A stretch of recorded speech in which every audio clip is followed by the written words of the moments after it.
Hey, if you're hearing that sound, that means that Monday, night at 8 p.m., which means it's time for another episode of FM Rager. Hey, everybody, I'm your host, Connor Clifton, joined as always by my lovely co-host, Ned Gale. Ned, how the heck are you? I am doing good. Great. Yeah, I'm excited. You came in hot with the energy. I didn't know how to respond without just yelling. I come in hot every night, Ned. Every night we do this show, I never lose the energy. Okay. I never dropped a ball on this show. I'm always laser focused. Probably overcompensating today. Merciful crap! Can you turn the sound off your laptop? Oh, shit. Sorry. Sorry about that. No, it's all good. I was like, why do I hear everything twice? I'm very embarrassed by that. Damn, man. Came in talking a hot game, and now I'm already blowing it. Ned, let's just jump right into it.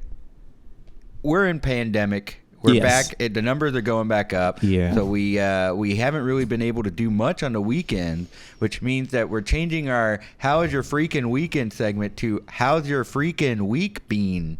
I pitched, "How's your freaking week, you bird with a beak?" And Connor's like, "What are you talking about?" So how was your week, Ned? It was good. No, my week was good. I wrote down some things that I did because everything I did was so memorable. Yeah. On the back is last week. This is this week. Or wait, no, on the back is 2 weeks ago. This is last week. We are currently in this week. So what's going on this week? Well, we watched all of Wet Hot American Summer. That's right. We've knocked out all Children's Hospital, so we watched all of the Wet Hot American Summer First Day of Camp prequel series, then the movie itself, and then the 10 years later sequel series. Really enjoyed the first two. 10 years later, it's all right. It's okay. I think I'm happy it happened. Yeah. Well, Michael Ian Black's George H.W. Bush impression is great, and so is David Wayne's Bill Clinton. Very funny. Really enjoyed it. What else did we do? Let's see. I'm just going to hit all the other media we consumed. We watched the movie Crawl. Guys, you got to see Crawl. You got to see It's Crawl. not well acted. It's not... the dialogue is not great. Yeah. Once you get past those two hurdles, it is so much fun. Pretty airtight script in terms of like the structure of the story. As Ned said, the dialogue is really bad. Yeah, and I think a friend of the show, Nick, referred to it as architectural horror at one point. Like it's so well put together. Basically, someone is trapped in the basement. Two people are trapped in a basement with an alligator as floodwaters are rising. It has in a Houstonia. That's a that's very real nightmare we all have. As two swamp boys, it hit home. As two swamp boys and one swamp ass. So one of the things that we also consumed is we've been listening to. We started doing a puzzle, and while we were doing it, we were listening to You Must Remember This, and they have been doing this 10-week series on Polly Platt. Yeah, former wife of Peter Bogdanovich, and just like her career and how much she supported all these men in Hollywood. And I tuned into it because somebody recommended. I'm a Larry McMurtry fan. She worked on Last Picture Show. You should check it out. Holy crap, what a great series. Gotta recommend it to everybody. Go check out You Must Remember This. It's about old Hollywood and different stories such as that one. Other than that, we've been playing Last of Us 2. Bleak. Yeah, really fits with the what's going on. Very bleak. 10 out of 10 as far as I'm concerned. As Connor was talking about, there's a lot of hate online for this game. And guys, we really enjoy this game. And straight from Connor's mouth, as he said, I said, so what if you don't know, Last of Us 2 is currently going through something where user reviews are just plummeting the scores and trying to cast it as maybe not a good game. And it's kind of messed up. I think it has a lot to do with the LGBTQ themes in the game, as well as like it takes a kind of weird turn right at the beginning that may be upsetting to some people. But everything else about the game is so great that, as I put it to Ned, the hate is coming from the haters. Something that when I first said it, it took me like 5 minutes to piece those words together because I just couldn't figure out where to hate. You know when you're lost in the woods and you're like, it's definitely this way. Like, I recognize this area. It's definitely this way. And you realize you're just back where you started. I feel like that's kind of what you... Yeah. No, I mean, but I think it should go on a fortune cookie. The hate is coming from the haters. The haters being people who just like, all they do is hate. They see no good. They're not critical thinkers. They're not objective reviewers of a game. They're just haters. A good fortune for a fortune cookie would be the fortune is coming from inside the cookie. I like that one. What else? We got where are my haters at in the comments? Nick Romancy's asking. Right here, bud. Right here. How about that? Are you a necromancy hater? Yes. Let's see. Cody 3232323 has said 10 out of 10. 10 out of 10 to what? I think he's talking about Last of Us or Crawl. Cody, have you seen Crawl? Let us know in the chat. Sound off in the chat if you think Crawl. Says the dude in the hate Ashbury. That's pretty funny. Hate and your ass is buried. We also, speaking of a survivalist zombie game, we got freaking tested. We got tested for COVID over the weekend. We did, guys. It's as I described it to our neighbor, it doesn't. I can't say truly hurts. Yeah. And I can't say it tickles, but it's that space between tickle and hurt pumped up to the maximum. If you need a good selfie of yourself crying, this is the time to get it. This is an old Hollywood trick. When actors needed to cry on demand, they just shoved a Q-tip deep into their nose and spun it around and held it there for 15 seconds while a nurse yelled at them through a car where your window has to be up. Yeah, we did a drive-through one. We have bless her heart, she was being so fucking nice to us. Like, she was just like, hey guys, how's it going? We're gonna do this. I'm gonna direct you through it. But she's got a face mask on. She's got a face shield on top of that. Yeah, you she's say bless her heart, but she wasn't yelling at you. She was yelling at me. Because I followed directions. No. But Ned's right. There were so many layers. Mask, face shield, window. My hearing is already pretty bad. I can't understand anything. But and then our just thick bad breath is already another layer of sound dampening. But they did that for hours on Saturday, kind of near our apartment. Kroger is doing these testings, so I'll try and find a link. But if anybody really needs to get tested or feels like they need to get tested, check out this program. I had to set an appointment, but we were in and out of there. It was very easy for me to set an appointment for myself and for Ned. So that was like my main concern, is whether or not we both could get in. So yeah, I highly recommend the Kroger testing program. It's very, very good. Haven't got the results yet. Yeah, for all of you shaking next to your desk. Yeah, they said they text us if it's negative, call us if it's positive, and we both got phone calls today that we didn't recognize. Yeah, not the time to send me junk mail, buds. Yeah, if you're looking to hire me, don't fucking call me right now. All right, jeez, give me like a week. Anyway, what else have we been doing? You wrote bike on there for. Oh yeah, I went biking today. I was gonna. Had a story. I already forgot it. All right. Yeah. Well, before we get going into our show, we did have one thing that we wanted to mention to everyone from last week. Yeah. If you watched the show last week. Wait. Last week on Effin Rager. Yeah, go on. If you saw the show last week, you saw our friend Theo. He had some posters and shirts and stickers and shirts for a design that he made. He was giving the money to Restore Justice here in Houston, and it was given the proceeds of these products to Restore Justice. Man, I should have had a script. But he printed out these really big posters. These giant ones. They're 12 by 12. I'm gonna pull them up right here. Yeah. Ooh. So we're having a raffle to support Restore Justice, and basically what it is if you send money to the Effin Rager Venmo and you use the phrase pressure, we will apply that to this raffle, and $1 equals one entry. Yeah. So if you donate 10 times or $10, you're going to be on that list 10 times. We're going to throw it in a random name generator, and whoever gets it gets this giant, huge sticker. Yeah, we're going to announce the winner on our show next week. But you will win this poster. As Ned said, it's 12 by 12, and all proceeds from this raffle go directly to Restore Justice. And we'll throw an Effin Rager zine on top of that sticker as well. Why not? We got so many of those. Oh, we have a bunch of those? Yeah. All right, yeah. Some drawings. We'll throw some extra stuff in there, too. Oh, no. Restore Justice is losing money because we made that offer. Anyway, look, before we get into our... What?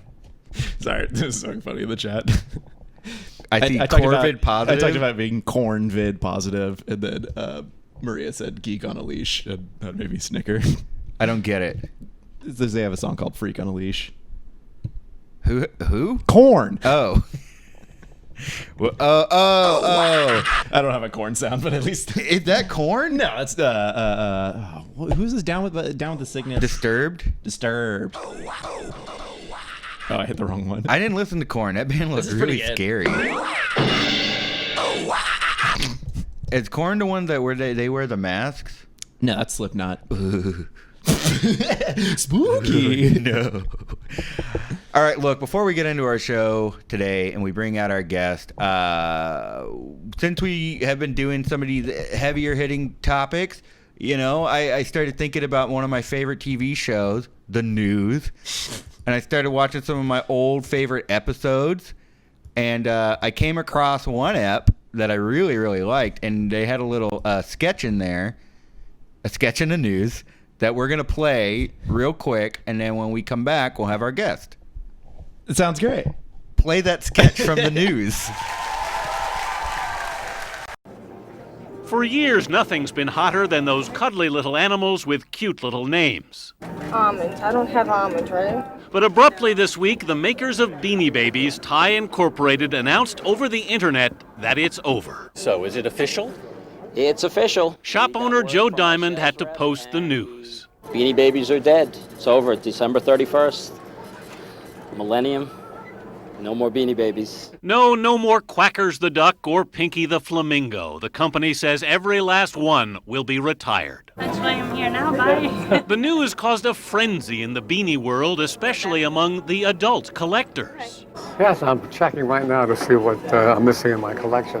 What happened was the chat room actually got flooded. Leonard Tannenbaum's Beanie Nation website was overwhelmed with mournful messages like, "The end is coming." To them, this is really affecting their life more than most things that you guys have on the news. This, to them, is everything. They're the same avid collectors who've bid the price for Peanut the Elephant up to $5,000. But isn't that cute? What would you rather have, a new car or Peanut the Elephant? In truth, the fad was starting to fade. Store owners say Pokemon is the hot toy now. But it's not the same as Beanie Babies. You know, Beanie Babies were unto themselves. So after one final frenzy of buying, collectors will have to go cold turkey. I will survive. Without Beanie Babies? Well, it'll be difficult, but I will manage. And by the turn of the century, Beanie Babies will become has-beens. Anthony Mason, CBS News, New York.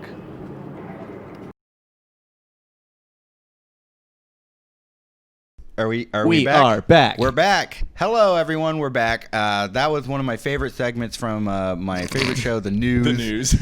You can check it on Hulu, Netflix, all your favorite streaming platforms. Look, They're doing zines now too. The News? Yeah. They just Huh? call it a newspaper. All right, so your guest today, I'm very, very excited to bring them on. They are the vocalist and guitarist for a psychedelic band here in Houston named Cactus Flowers. They're also a bartender here in town. Please give a warm welcome to Jessica Murillo. Hi, Jessica. Thank you so much for coming onto the show. No problem. You asked us right before we came back what we were drinking, and we couldn't answer you. So I wanted to say I am drinking a Carbach Locela. I think that's how you pronounce it. It's a light cerveza. It's very tasty. And I'm drinking, first to you since you asked, and then to the audience here, Dale's Pale Ale. It's great. It rhymes. What are you drinking? What about you? Ooh, all right. On a Monday, the Weekend Warrior. All right. Carbach gets a lot of love on this show. Oh, wait. It says we're not getting any audio on Jessica. Let's see what's going on here. Uh-oh. We good? Jessica, could you talk to us real quick? Hello. Oh, there I it like is. Weekend Warrior. I think. Wait. Aha. I know what it is. Would you? Bam. Okay. I think you should be able to hear her now. How about now? Ooh, I hear it now. Okay, great. Sweet. Yeah. So yeah, you couldn't hear, but she's drinking a Weekend Warrior. Yeah. Great Carbach. So let's just jump right into the questions here. Do you remember the first party that you ever attended? the first party that I attended was not in high school. It was actually in college. And it was my first day of college orientation. So kind of like my first day on campus alone. And I went to University of the Pacific, which is in Northern California. So I had moved from Ohio to Northern California. Anyways, I was in orientation, and they separate us into groups. And this one kid, Peter Gonzalez, I'll never forget, he was like, I found this frat, and they're going to give freshmen free beer tonight. Like, who's down? And everyone in the group was like, hell yeah, I'm down. And I was like, fuck yeah. I've never had beer before. I'm so excited. I want to drink. So I always dreamt about going to parties in high school and no one invited me because I was like too nerdy. And like somehow my younger brother was going to like the parties with the seniors I was in school with. And yeah, so I was super pumped. And after orientation, we all like walked across the street and went to Pike, the fraternity, and we went to knock on the door. And I will always remember, like right before we knocked on the door, everyone in our group left except Peter Gonzalez, and it was just me and him. And it was like, all right, are we going to do this? And we're like, yeah, we're going to do it. So we knocked on the door. You know, they answered, what do you want? We're like, hey, we're freshmen. We heard, like, give us some beer. And they're like, well, you know, we'll give you a beer as long as, like, you say Pike is, like, the coolest frat around. And we're like, fuck yeah, Pike is the coolest frat around. And they, like, loaded us up with, I think it was, like, Natural Light, Natty Light. And I was like, oh, this tastes gross, but, like, yeah, beer. They're hydrated. And, like 4 years, you know, like Pike was the worst fraternity on campus, but that was the first time I like went to a party. Look, we'll give you beer, but please tell people we're fucking cool. We really need this. Yeah, that was the nerd frat, and they really needed to up their reputation. Yeah, so Peter Gonzalez and I were like always friends, and then everyone else like forgettable. Everyone else a scrub. Yeah.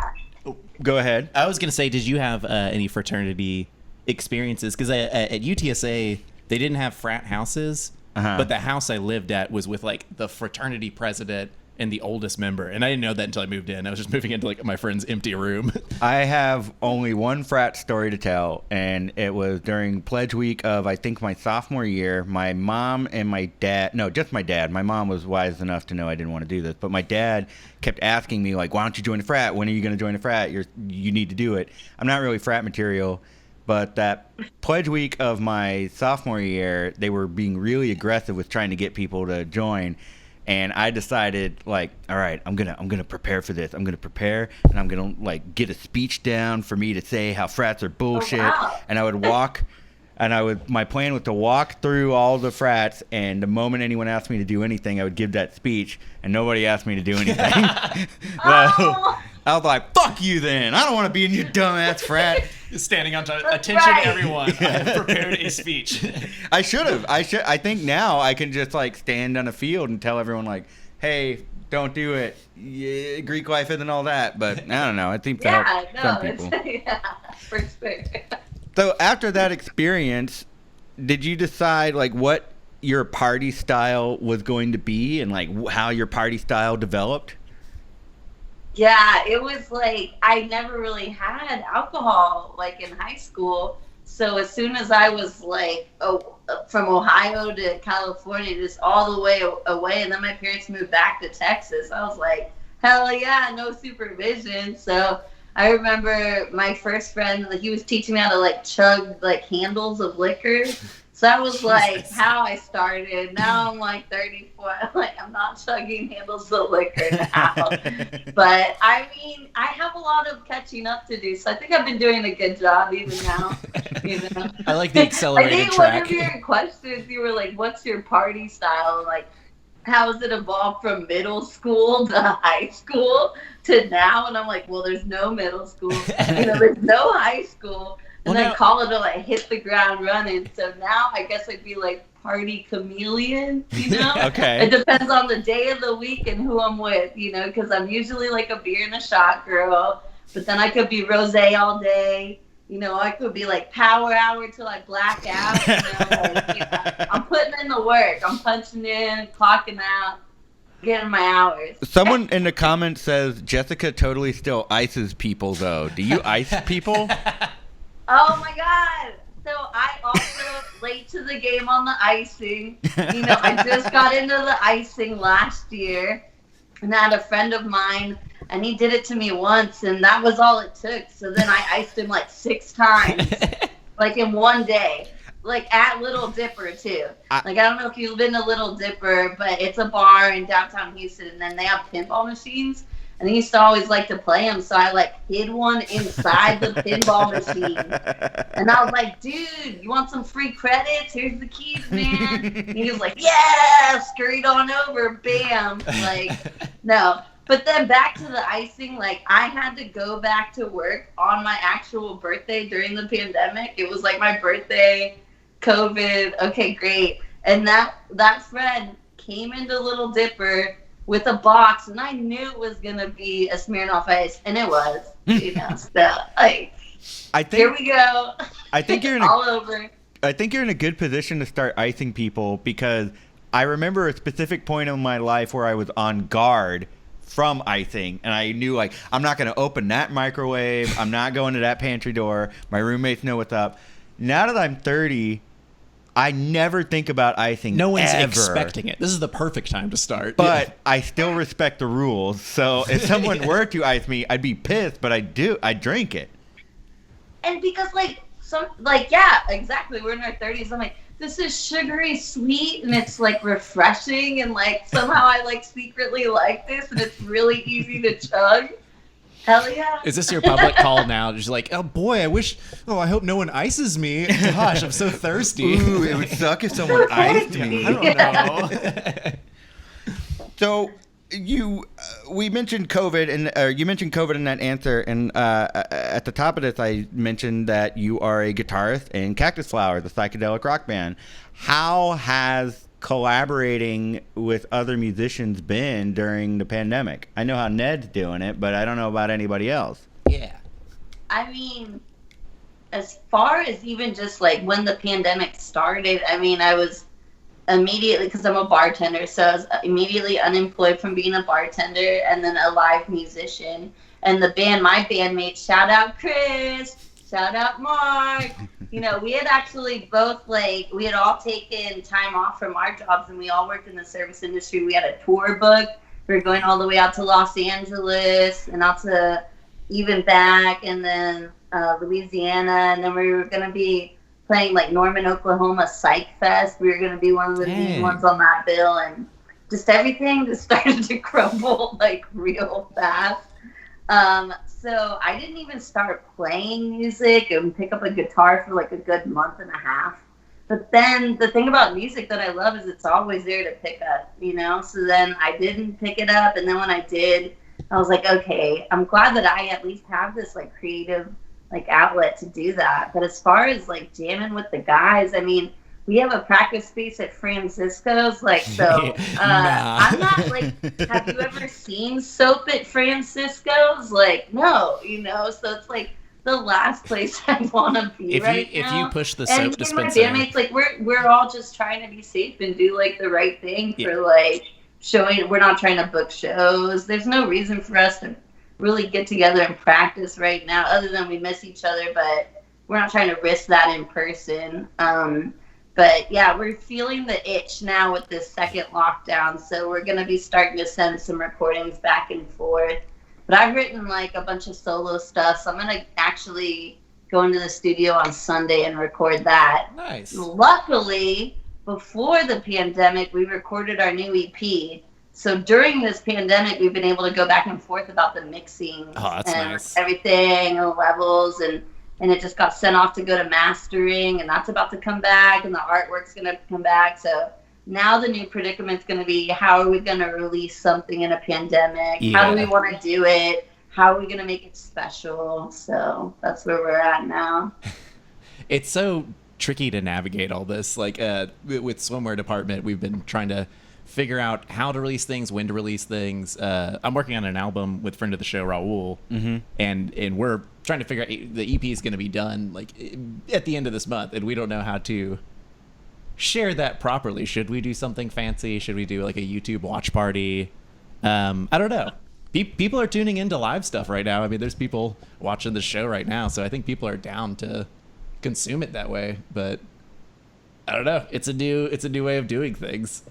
Well, there's there's a new way of doing things, and then there's also this, oh my God, this is my baby. Like, I just want it to be like packaged in a certain way. And then we're in a pandemic, and we're like, just fucking release it, you know? Like, people need the music, give it to the people, you know?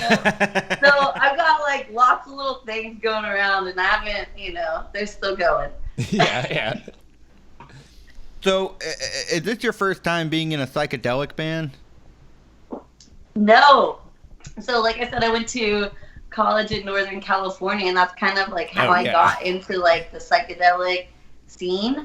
And I was always just kind of experimenting and playing with a lot of different great musicians up in Northern California. But I'm from Houston. I lived in Los Angeles. I worked in the music industry, and I just couldn't get a band to stick there. And I really wanted to just come back to Houston and be a part of the Houston music scene. So I moved back in like the beginning of 2010. Okay. I really didn't start doing like my band Cactus Flowers until really like 2016. Okay. But it's been great. Yeah, you guys freaking rip. We have a clout. We have a clout chaser in the chat here. Oh, what's going on? James Medford is bragging that he was into Cactus Flowers back in 2014, back when they were playing Poison Girls Back Patio. Yeah, so 2014, I've had a couple different band members circling through the band. 2014 is finally the year that I first started playing out after my big move back. That was a fun time, but those band members are no longer in the band, and it's always been a learning experience. And songs that I played at that show,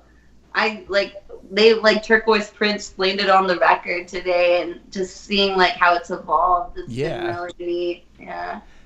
James Medford, the next music video that we're playing, he's gonna be an astronaut. Yeah, of you course, got it. In the video. He didn't make the last one because he was hiking in another state. So that's your fault, James Medford. He was probably wearing a helmet while he was hiking. To be fair.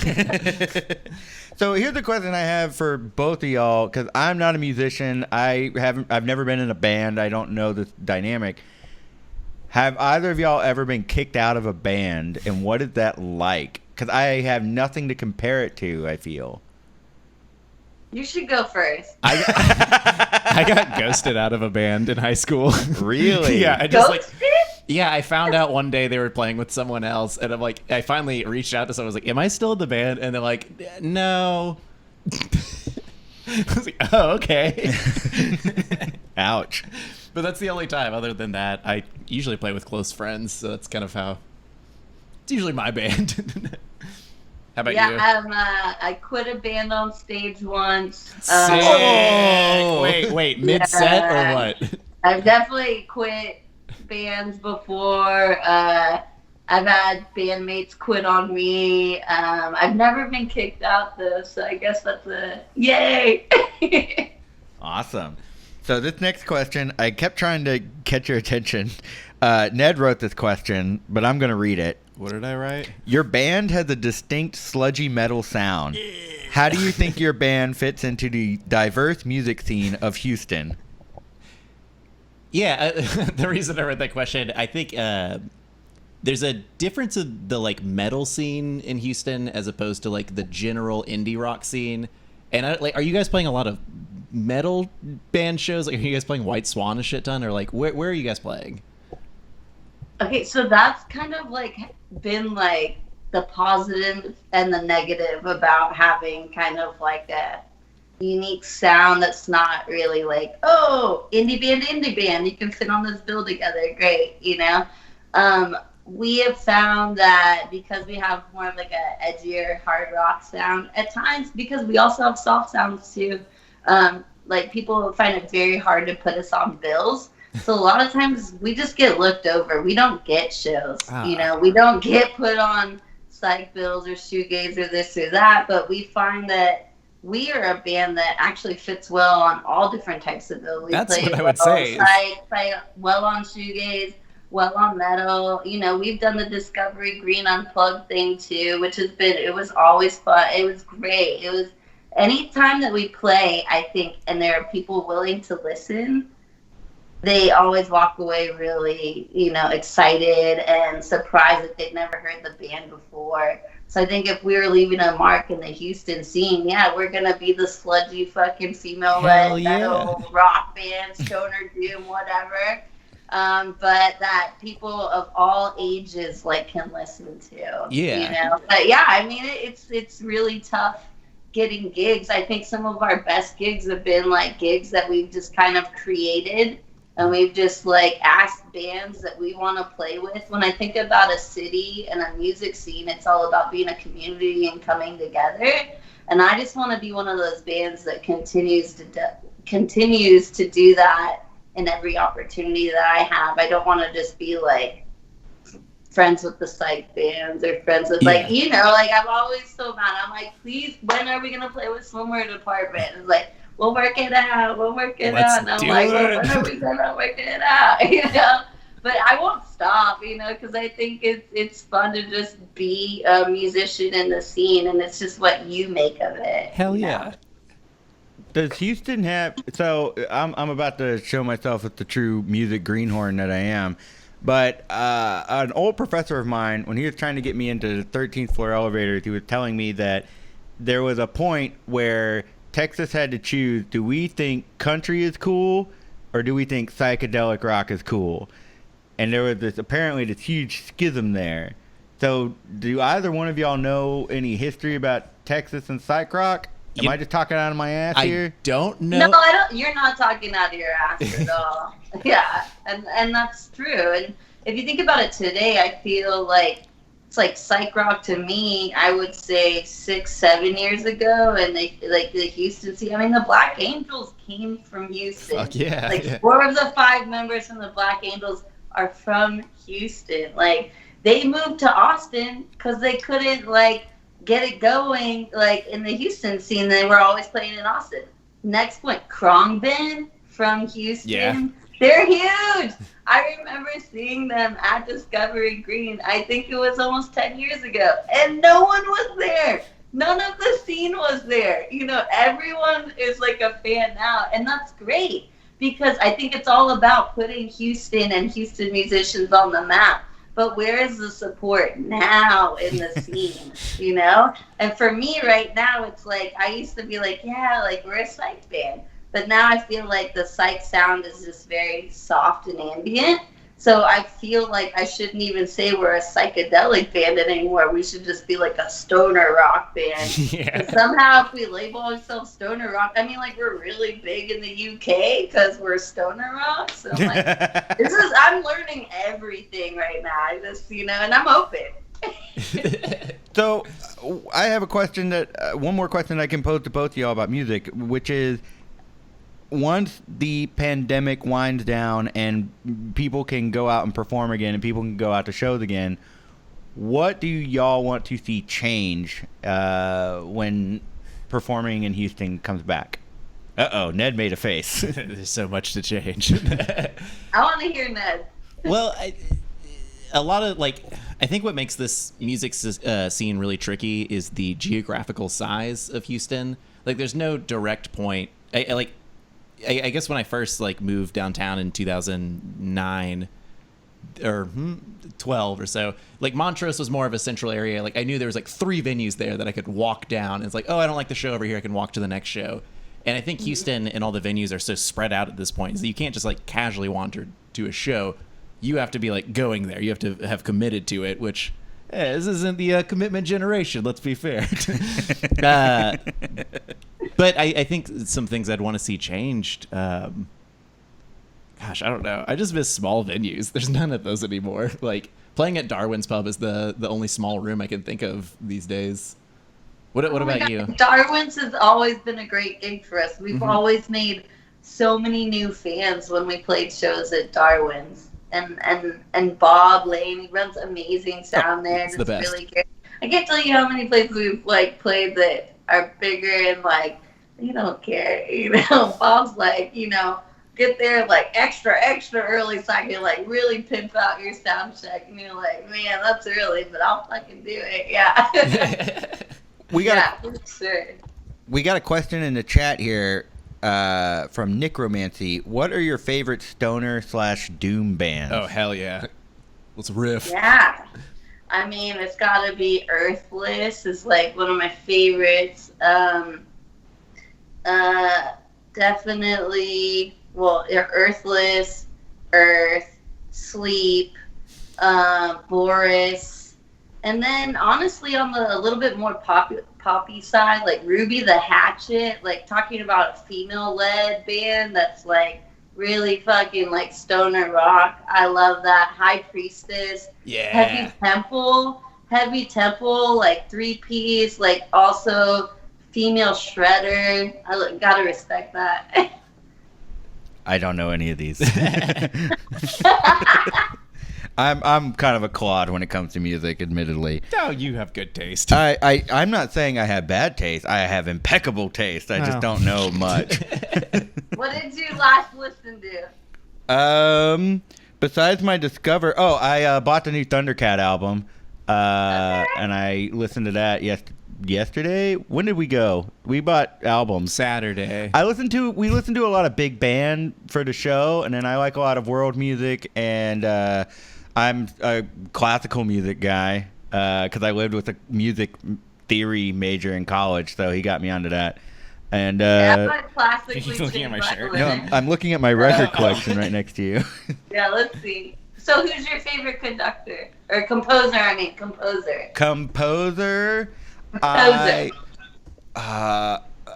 Mine's Esquivel. Wait, hang on a second. I've got this. Mine's Rimsky-Korsakov. I don't know Corsica. What are My some of his favorite, hits? Scheherazade. Scheherazade is the most beautiful symphony. Just put it on, play it full. Wait, you're gonna have to share this track with us after this. Okay, now I remember. It's Rossini. He's Italian. And Okay. cause he did, let's see, Gazzaladra, Barber of Seville, William Tell Overture, but also on my list, I like Shostakovich, Vivaldi of the Four Seasons. Good hotel. And No Paganini. Paganini. You got to get the devil violin player in there. Wait, I don't. Hey, I should. Huh? I don't know. But those are. Oh, and Bizet, the guy who made Carmen. I like that a lot. I guess that's opera, but it's the same. I mean, I love opera. That's great. Yeah, those are the things I like. Now, Someone saying. of my favorite things. Someone said, "I love Scheherazade," and then Scheherazade, and then said, "I definitely misspelled that." So, Yeah. but yeah, Check it out. I'm a big fan of that Switched On Bach album. Oh yeah. Any by synth, Wendy Carlos. It's very, very awesome. Well, I wanted to shift gears here. You mentioned that you're a bartender. How has that been during all this? I mean, there was a brief reopening. Yeah, I mean, there was a brief I mean, so like we said, we started off, I was I've never been unemployed in my life, so it's like, wow, okay, numbers are down. We can kind of maybe go back into getting to work. Okay. I hate that they were like, let's open right before Memorial Day weekend. But luckily, so I work at Little Dipper, which is also owned by Poison Girl, Antidote Coffee, Black Hole. So they definitely were like, no, we're going to wait till after Memorial Day weekend, which I was definitely thankful for. Now I was back at work for like maybe a week and a half, and it was horrible. We were doing everything right. You know, we're wearing masks, temperature checks, you know, gloves, everything's given that we need to have. We have hand sanitizers on all the tables for the guests. We are only like at 25% capacity, so for Little Dipper, that's honestly only 12 people. you would think that you could manage 12 people. They did not want to follow the rules. The regulars in the industry, everything, the guests of those accord were great coming in. People want to follow rules, but everyone else, it was horrible. Like people just getting in my face, breathing. Why do I have to wear a mask? And then by that time, it's like you can't even have the words to explain to them why that they should, because at that point they've already infected you, you know? So I found I had a lot of anxiety and I couldn't work anymore. So I actually stopped working. Luckily, my owners were really nice and they were got my shifts covered. I wasn't going to lose my job, but now the bars are closed again. And it kind of has me feeling like I thought initially when the governor announced the openings, it was too soon. And he was just kind of playing with our lives as bartenders. And that's still how I feel today. And especially with the shutdown again, it just doesn't make sense. And now it's very sad because a lot of small bars and a lot of small restaurants, they're going to close. And it sucks because even with Little Dipper, there was a bar next door to us, High and Dry. And the times that we were open, they're next door, no mask, just shoveling people in. And it's just do you want to go to the bar that enforces the mask or the bar that's not enforcing? And everyone wants to go to the one that's not enforcing. So the only people that gained from the reopening the first time were the people that weren't enforcing masks. Ugh. Yeah. That really sucks. Sorry. No, just hearing and the only people who really profited were the ones who have no care for anyone's lives. Oh, well, I'm really sorry that you have to deal with that. God. Yeah, and now Little Dipper's closed again, and I mean we can only fingers crossed that we pull through. But I mean, I don't know if that's actually gonna be a thing. I know Poison Girl, our sister bar, is doing the whole to-go liquor sales, but downtown is such a different animal without the culture of people that work downtown, or the culture of people that are out for sporting events or tourism, which are all one of the main things that I loved about being a downtown bartender. They just basically cease to exist down there. And so you get the residents that still live down there that want to support the bars, but the majority of the other stuff is just all the people that just want to just be combative about wearing a mask and make it a political thing. And then the homeless issue is just crazy. So I mean, it's different animals, and I mean, I can only hope that not only Little Dipper but all of downtown bars in that little block pull through. But who knows? Whenever we have a bartender on, I always try to ask what makes a better bar customer. What do you like to see in a good customer at a bar? The bars are closed, but I'll still ask, for people, if the bars reopen again, what do you want people to think about? What do you want them to be mindful of when they're going into a bar? Well, definitely if the mask rule is still in effect, I don't want to ever hear the excuse, oh, I forgot it in my car, I forgot it, or this or that. There's no forgetting. There was a choice for you to bring a mask and you didn't bring it with you. So honestly, even if I were to give you a mask, I don't even want to serve you. I don't even think you're worthy of my service. You know, I get to serve 12 people. You're not the one. It's MySpace top 8 all over again. Lose your 12 patrons. Yeah. All right. But always tip your bartenders, right? Oh, tip your bartenders. Don't be tipping 15% in a pandemic, Yeah, absolutely. Up it a little bit. They're essential workers right now.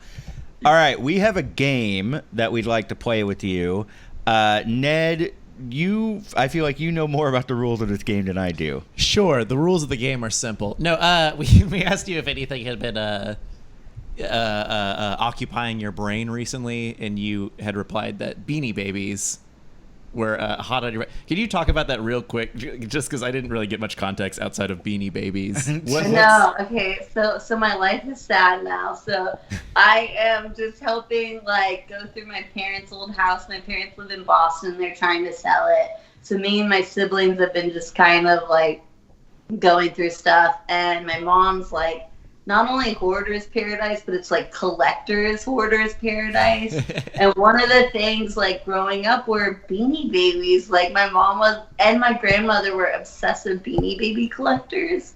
And like I just remember me and my siblings large chunks of our life like waiting in line at Hallmark stores to get Beanie Babies. I mean, they were like Beanie Babies in like McDonald's meals, and we had to small like ones.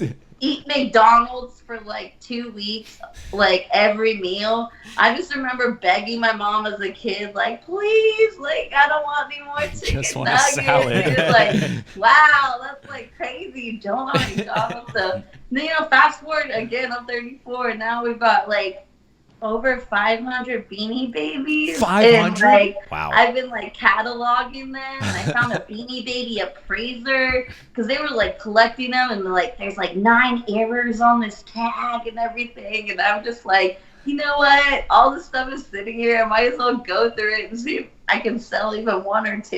Yeah. So that's what I've been doing, and I think I'm either gonna be a Beanie Baby heiress or I'm just gonna donate it all. So we'll see what happens. You could probably sew them all into a beanbag chair if you're looking for a practical use. Oh my god, what a great idea. So we actually real quick wanted to play a little game. It's called Beanie Baby Buy Me. No. It's supposed to be like eeny, meeny, miny, mo. Yes. But Okay. So you're going to step into our shop real quick, and we're going to show you some very rare Beanie Babies that we just picked up. And well, actually, here, let's step into the shop right now, okay? All right, we're in here. Hey, what's going on? Wait, what? This is me. I'm the shop owner. Oh, okay. Yeah. Hey. Oh man, this doesn't work too well. Does that sound weird to you? It sounds a little weird. Okay. Hey, Welcome to our Beanie Baby / Yeah. head shop. welcome. Welcome to the Beanie Hut head shop. We got some really cool Beanie Babies in recently, and we're really excited to show them off. We know you're a collector, and we thought that we could. I'm going to turn this off because it's kind of psyching me out. Is that? Yeah, go ahead. And Okay, turn mine off. yeah, that's off too. Okay, good. So we're going to show you some Beanie Babies, and they're definitely all 100% real. These are very real Beanie Babies. We're not trying to rip you off, but you know, like I mean, some of them. Like, I'll be frank with you. One of them is real. The rest are entirely fake, and they're gonna look real. But the only way you can know a real one from a fake one is by the poem listed inside of the tag. Yeah, every Beanie Baby has a tag with a poem. Okay. And that's So, how. like, specific. Yes. So we're My gonna- brother also had several Beanie Babies. I'm very familiar with them and the culture around them. So we're going to show you 5 different Beanie Babies, our products we have here, and we'll give you the poem, and you can decide whether you want to Beanie Baby buy them or Beanie Baby buy no. Can Let you me see? know. Can you see the screen? She will not be able to see the pictures. We will explain which Beanie Baby is up. All right. And then we'll say the poem. We'll read the poem. Okay. Okay. Okay, so I'm getting word from the chat right now that this is like a game from Wait, Don't Tell Me. I want everyone to know that I am smarter than them and come up with way better games, and I've never listened to it. Yeah. If Wait guy is so smart, where's your job? Ha ha ha ha. Yeah, this game should be called Wait, Don't Buy Me. I'm a fake Beanie Baby. Yes, yes. Okay. So let's go into it. So our first Beanie Baby we have here is let's see. Okay. Okay. It is a snake. Hissy the snake. Hissy the snake. And the poem is, my name is Hissy, give us a kissy. I got sharp fangs, so please don't missy. Should we decide whether these are real or fake right away? Do you think that this is real or fake? I'm gonna say it's like real. Okay. Okay. We'll set that one aside. We'll put it on the buy We'll set market. that one Yeah. aside. Oh no, I missed it. No. No. We're going to reveal the answers at the end of all of these. Yeah, we're gonna let you choose which ones you want to hold on to. Yeah. Okay. All right. What's the Beanie next Baby one? 2 coming in. It's a Jolly the Walrus. Jolly the Walrus. There were 2 walruses, Lucy and then Jolly, and this is Jolly. So go ahead and read that poem. Okay. Jolly the Walrus is never sad because Jolly smells good and never bad. You'll know him by his pleasant musk, or maybe you'll see his signature tusks. All right. Do you think that one is real or fake? Should we set it to Are you looking it up? Do you think it's fake? Fake. All right. You think it's fake. Okay. Okay, all right. We'll throw this one in the trash. All right. I never read the poems. Like these collectors, they want to know. Oh, like, I thought you were a is true this fan. misspelled? Is there a comma here? You know, it's a Canada tag. I'm like, I don't even enjoy the poems. Like all of the tags are locked up in plastic. Like I'm really missing out right now. I didn't even think about the plastic thing. Okay, well, Well, these poems are very good, and I think whoever I wrote saw them the is very, very good at writing poems. So this next one, it looks like a very moldy big bird, and it is Dinky the Dodo, and the poem is, I'm a dodo named Dinky, I'm a beanie baby of old, but they all call me Stinky because I am made out of mold. Do you think that that is real or fake? Fake. Okay, all right. We'll move it along to the How next to one. be fake. Okay, Ned, do you want to describe this photo? So this next one is it's a pile of like 10 beanie-like babies. There's like there's a different tag, but it's scratched out and says TY. They're definitely real, and this is a product we are selling that's official. And the poem here says, "We are totally Beanie Babies. Also, we are Legion. If you say we're fake, we'll give you lesions." Yeah, fake. Okay. All right, they're fake, Oh, wait, but now that you was a also good have applause. lesions. All right, and then I think we have one more. And this is the last one. Now, this is the product. I don't know if you saw Uncut Gems. This is the product that we're taking out very slowly. This is only for VIP. Ooh. But you seem to know your Beanie Babies pretty Yeah, well. you're not playing around here. I'm very impressed. Okay, so let's pull out the last Beanie Baby here. Okay. It's a golden bear. It is yellow. With a bow around it. Do you want to read that poem? It kind of reminds you of a certain yellow bear that people recognize. Sure, yeah, but shirtless. But no shirt. It's but a definitely bow. not. Pooh Bear? It's definitely. I can't don't- legally say Pooh Bear, I don't think it is, but a Pooh-like bear. it's called Poopsie the Bear. This is the Beanie Baby, and the poem is, my name is Poopsie. I'm 100% original, and if you say I'm a ripoff, I will fucking gut you. Do you think that that is real or fake? And the reason this one's so Totally rare. fake. All right. Well, the reason this one's so rare is because it's the only one that doesn't rhyme. That's what makes it so sought after. All right. It is fake. It is fake. We can reveal that all 5 of these are indeed fake Beanie Babies. we did lie. This is a game that you could not win. We are very sorry. But Much now I you know. love it. I'm like, great. This is awesome. Much I've like been listening in, to the show, a game you can't I'm win. gonna say it's Beanie Baby heaven. It feels like Beanie Baby purgatory right now. I'm like trapped. Help me. Do you have a favorite one, and which ones have you been talking to? No! I'm talking to only the ones that will make me money. I'm like, please Legs the Frog with 9 ears. Please be worth $7,500. Oh, Go, Mama needs a son. new amplifier. Oh, please, Princess Diana Beanie Baby, please be real. All right, let's move into our final segment of the show. Ned, yes, play yes. that song. Here it comes.